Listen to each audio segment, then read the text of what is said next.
Hey everyone, it's Nico from Documenting Simple Living. Today I am going to make vegetable broth from some kitchen scraps that we had on hand. Now I originally, for this video, was going to make vegetable bouillon cubes from kitchen scraps because I had heard on the Simple Farmhouse Life podcast an interview with Vea Capri, who owns the Italian restaurant Mastasaro, where she was talking about how she makes vegetable broth using some scraps that she has. So she was talking about how she blends up the scraps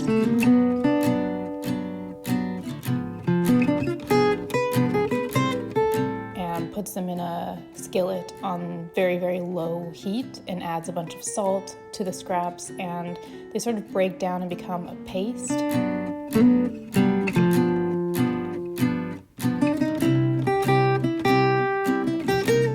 She blends it up and cuts them into bouillon cubes, and you can either freeze them or you can let them dehydrate on the kitchen counter, and then, whenever you are making stock or soup or whatever, you can pull one out and put it in boiling water and you have vegetable stock.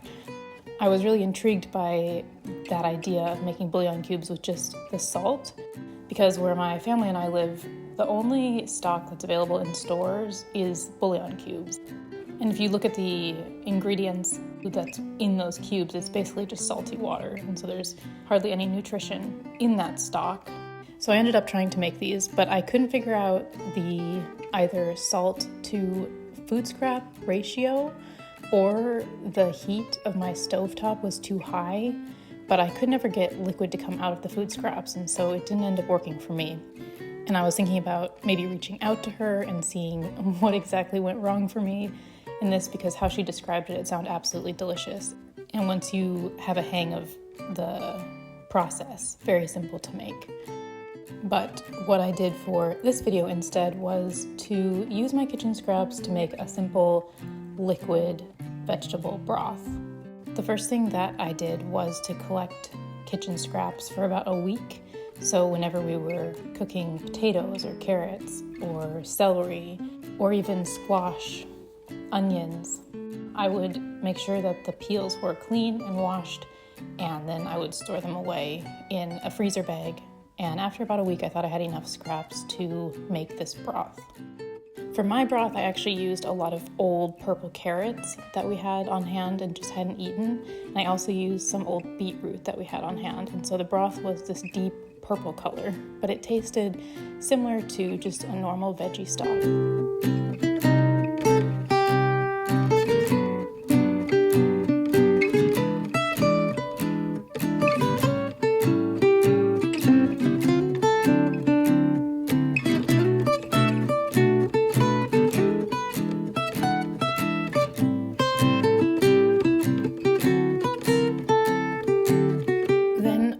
Simply put the scraps into one of my pots and added boiling water, and I let the kitchen scraps simmer away for about 45 minutes on my stovetop.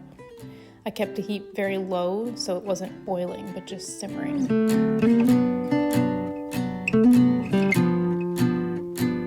Some of my favorite vegetables to include in stocks are, of course, garlic and onions, carrots, and celery. But I also like to include cauliflower stalks, the peels of butternut squash, the peels of pumpkins, the tops of turnips. Sweet potato peels are delicious. You can really include anything. And when you simmer it all down, you get a light flavor that isn't too strong tasting of one vegetable, but the broth itself adds a real depth to any homemade soups or stews that you make using it. I also like making it because it's pretty much foolproof. All you need to do really is wash your vegetables before you peel them, freeze your scraps until you have enough to make a broth, and then put them in boiling water and let them simmer away for about 45 minutes. Strain it off, and then you have healthy, homemade, nutritious broth that you've made from parts of a food that you've paid for, but you otherwise wouldn't have used. So it's a great way to make sure you use all parts of your food, to be economical with how you use your food, and it's an easy way to add nutrition to your broths, soups, and stews, and any food that you make using this broth.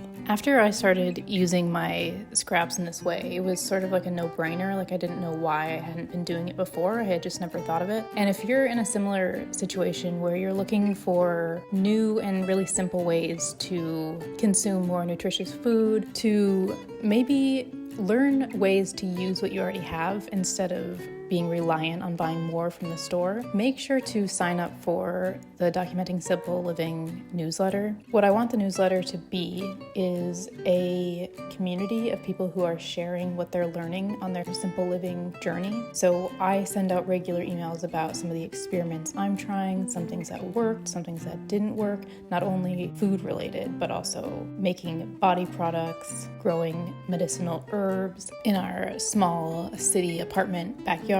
I really value hearing from you about what you're learning because I really don't know what I'm doing most of the time. I'm just trying to figure out ways to simplify the products and food and just lifestyle that my family and I live. And so learning from people who have maybe been on this journey longer than I have, or who are also sort of just starting off in this journey, is super beneficial, not only to me, but to our larger community. So if that's of interest to you, please do make sure to subscribe to the newsletter. The link is in the description below. I hope you enjoy making this vegetable broth, and I will see you in the next Documenting Simple Living video.